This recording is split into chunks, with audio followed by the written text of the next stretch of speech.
and welcome to the Plant School podcast. I'm Rachel Tenney, and here we learn all about plants, how they work, how to care for them, and it's all taught in a way that anyone from beginner to expert can listen to, understand, and enjoy. So I hope that you will join me in Plant School.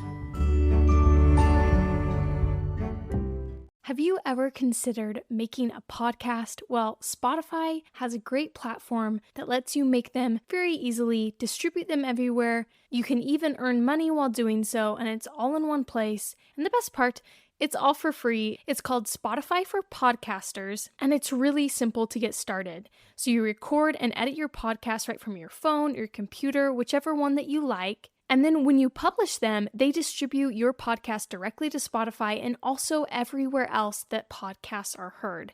You can do video podcasts, you can interact with your audience with Q&As and polls. And once they're up and running, like I mentioned before, you can even earn money through your podcast in a variety of ways through things like ads and podcast subscriptions. And of course, it's totally free to use. There is no catch. When I started Plant School, I used Spotify for Podcasters, and I continue to use it because I love it. It's super easy to use, and it gives me everything that I need as a podcaster. So if you have ever wanted to start your own podcast, I highly recommend that you try out Spotify for Podcasters. You can download the app or go to www.spotify.com/podcasters to get started.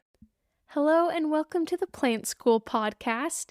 To start, I have to tell you that I am just so excited for today's episode. So I was kind of going through and planning future episodes, and there were two that stuck out to me for October, and I've been sitting on them. It's probably been like over 6 months, and I've been just so excited for them. I'm not like a big Halloween girly or anything like that, but I've just been looking forward to these. So I hope you enjoy today's episode as well as the next one that comes out in 2 weeks. But as you can see, we're going to be talking about the top 10 black houseplants or spooky houseplants for Halloween. And before we dive in, I did promise 2 giveaway winners. One taken from Apple Reviews, those who listen on Apple Podcasts and have left a review on there, and the other one taken from Spotify. There's a trivia question on each episode, and so anyone who answered last episodes was entered in, and I will be taking one from there as well. The Spotify winner, the question was, how old is your oldest houseplant? And I said that there were no wrong answers. Sometimes it's like a specific question relating to the episode, but this one was just for fun. And some of you had really hilarious answers. It was really fun just going through and seeing how old your guys' oldest houseplants were. So I chose one at random. The winner is Ashton, and it's spelled Ashten. She said that she has a hand-me-down jade plant from her grandmother. So even though she's still young in her plant obsession, she has a plant much older than her, which I think is so fun, so cool. It warms my heart to see like plants handed down from generation to generation. I feel like that adds so much meaning to them. So Ashton, you are the winner on Spotify. I'm going to hop over to Apple Podcasts and announce the winner over here, and we'll get to the details. All right, so the review on Apple Podcasts, this one was left by Allie. It's spelled ALEY_F19. And they said, I just found this show on Spotify. I just had to come to Apple Podcasts to write a review. I love how the care guides go further than normal care guides. Rachel really does the research and talks about where they originate, what they symbolize, their history, and obviously normal care like how to deal with pests, watering, and propagating. Rachel has a very calming voice, and I truly enjoy listening to this podcast while working. Crazy how she adds so much info, but the episodes aren't super long.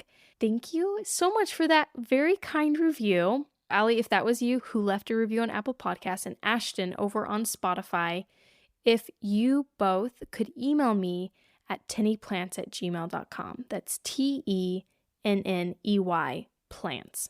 And once you've emailed me, we will get your free plant in the works to you. And I'm super excited to kind of talk about this for just a brief second, because a local greenhouse, local to me, has reached out and they want to work with Plant School, and they have offered to supply my giveaway winners with a free plant. And I am so grateful. It's a family-run business started by some grandparents, and I just love that it's like mom and pop shop, no big corporation behind it.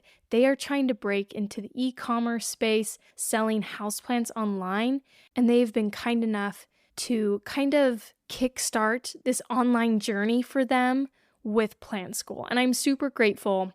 Honestly, while I'm talking about it, let me just give them a shout out, because if you guys want to check it out, give them some love. They would really appreciate it. Like I mentioned, it's a small family-owned business, and I think we could blow them away with some love. So if you want to check it out, their website is onlinegardencenter.store. And if you go to that website, you will see the selection that they're offering. Right now, it is small, but they are, of course, wanting to expand on that. It is growing each day, and this is just the beginning for them. So if you want to go over there and support a local company, it would mean the world to them to have your support.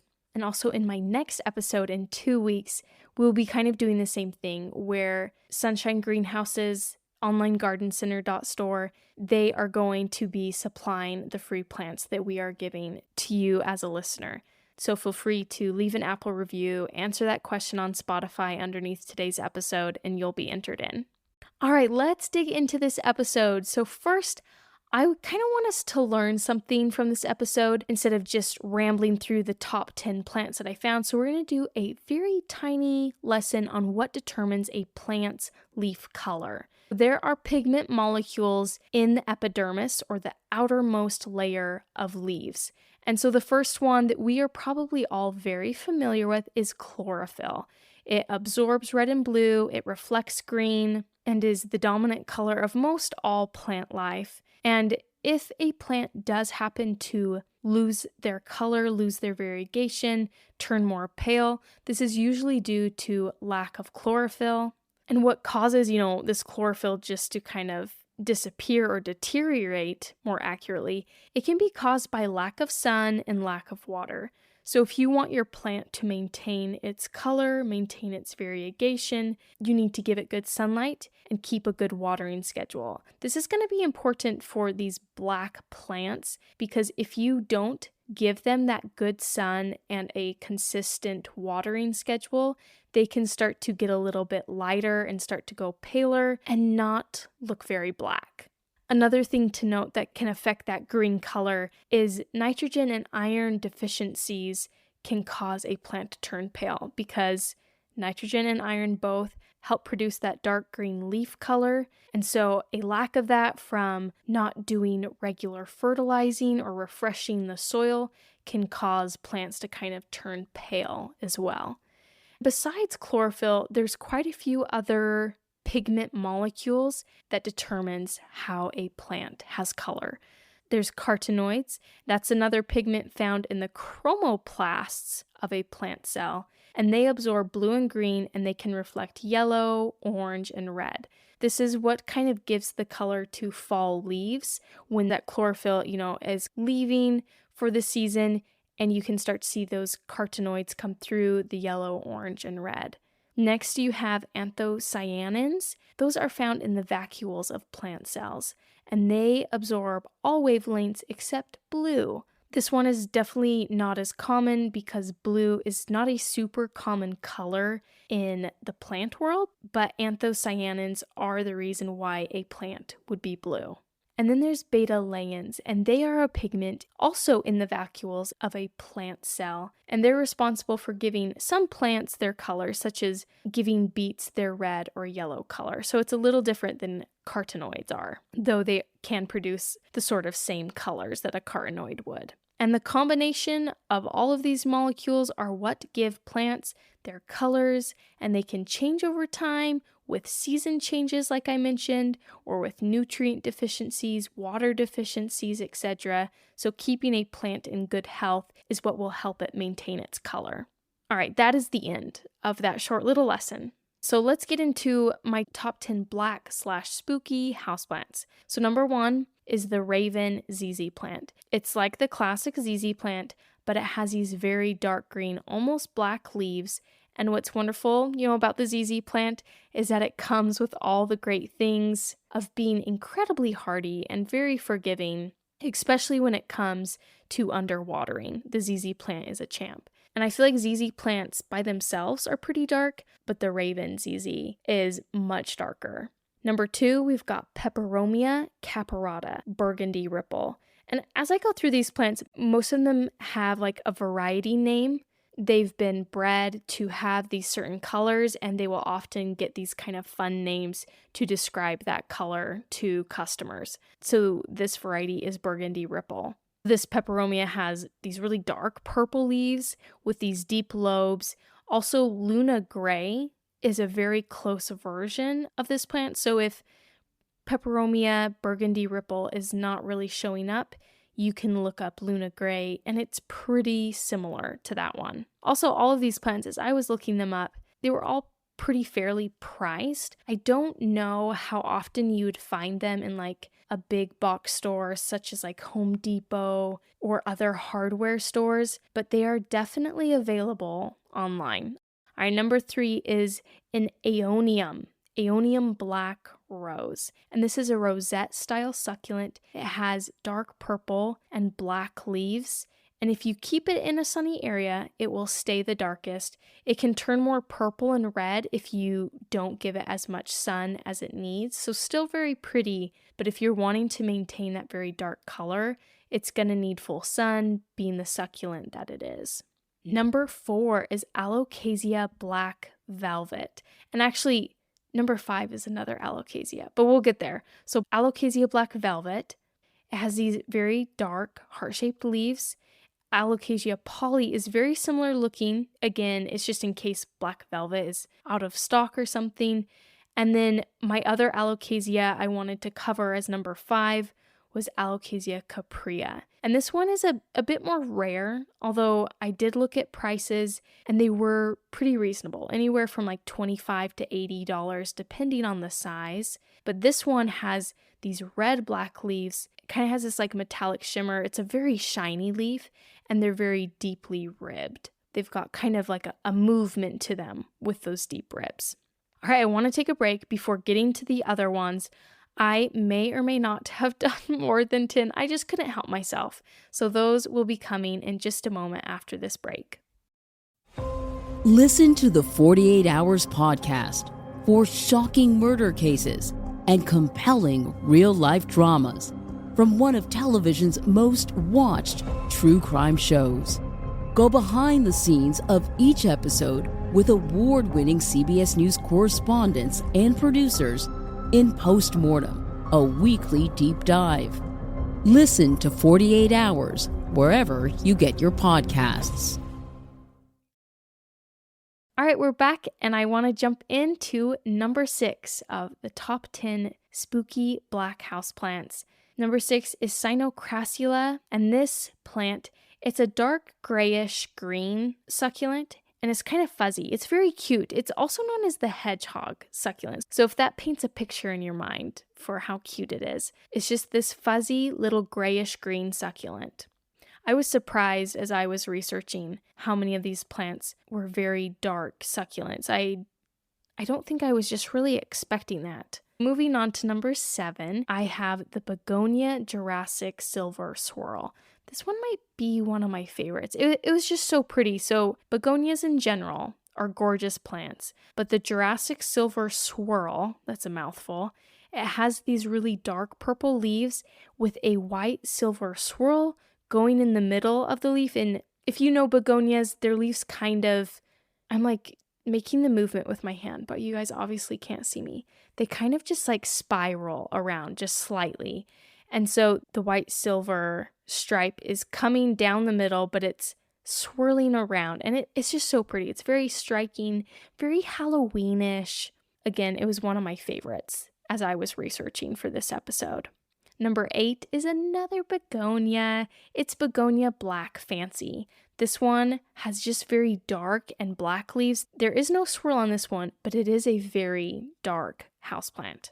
Number 9 is Echeveria Black Prince, another succulent. And this one has very dark purple leaves when it is in full sun, just like the others. And it can even put out ruby red flowers, which that would be such a fun contrast to have these very dark purple black leaves and these ruby red flowers if it's coming out. And if you want a succulent to flower, they do need just a lot of sunshine, to be honest.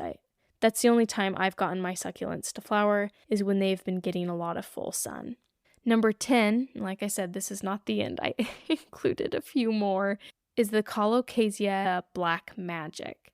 So this plant, it resembles an alocasia, but the veining doesn't have different colors. It's more of just a single colored leaf. And they are very dark, red/purple, lightweight leaves. Number 11 is the Philodendron Black Cardinal. This philodendron has very dark green, nearly black leaves, and being a philodendron, it's going to be fairly easy to handle, which is what I am always down for. This one I think I would have the confidence to handle. And as I'm kind of just like going through these plants, I'm wondering, why are they black? Like, what is the evolutionary benefit for them to have developed to be so dark? Or is this just a case of human manipulation because, it looks cool and it's desirable? I should have looked into that. I think some of these are naturally occurring, but a lot of them, like the begonias, I know that those are super popular. Those can be popular ornamentals, and I'm sure that they were developed to have those colors because people want them in their yards. Perhaps another episode, I'll have to dive into that.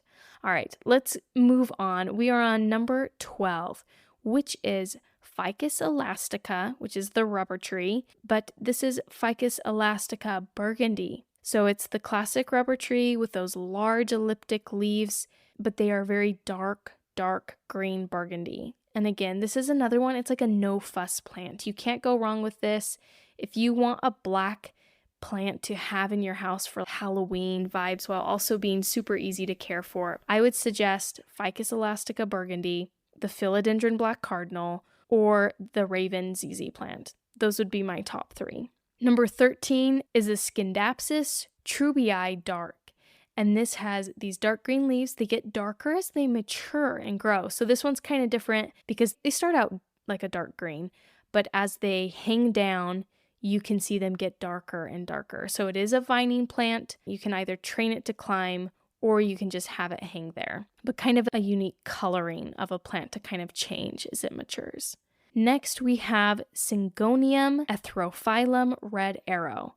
This plant has these really beautiful heart-shaped leaves with dark green/black tops. So a really dark top side of the leaf. And then underneath, they are red. It's just this really beautiful contrasting color combination. I really like this one too. It's very striking. And this plant is another vine, so you can either have it hang down or train it up a wall or a trellis, whatever you prefer. Next, number 15. This one's kind of different, but I thought it was really fun. Add some texture to your houseplants, and it is black mondo grass or Ophiopogon japonicus. So this plant is often grown as a companion plant to bonsais, and it is also used in landscaping, but I saw that you can also grow it as an indoor plant if you wish. So it is this really black/deep purple grass. It needs a fair amount of light because, like I mentioned, it's a landscaping plant. If you have an area with full sun or part sun, that would be perfect for the black mondo grass. And lastly, number 16, I went 6 over. Can you blame me? Black plants are just kind of fun because they're not super common, and I just feel like I couldn't leave very many of them out. I left out some that I thought were duds, but I feel like all of these were real winners. So lastly, we have this Selenostemon Black Prince, and this is a very dark purple coleus plant with these toothed leaves, so they kind of zigzag in and out. And coleus plants, they just come in such fun colors. It's a really common landscaping plant, but you can grow them inside. Again, part sun to full sun is perfect for them indoors. And I just found the Black Prince to be so beautiful and stunning with the dark purple and those jagged edges. But there are some other varieties that are dark and have fun kind of Halloween colors. So there's Black Dragon, which has deep red/black.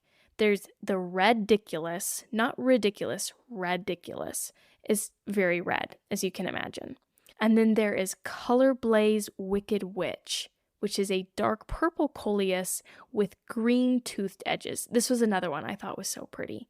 And then there's Vino, which is a coleus with a dark burgundy wine color to its leaves. All of them were so fun. I guess you could say I went way over 16 plants if you included those one by one. But coleus just in general have such fun colors to them.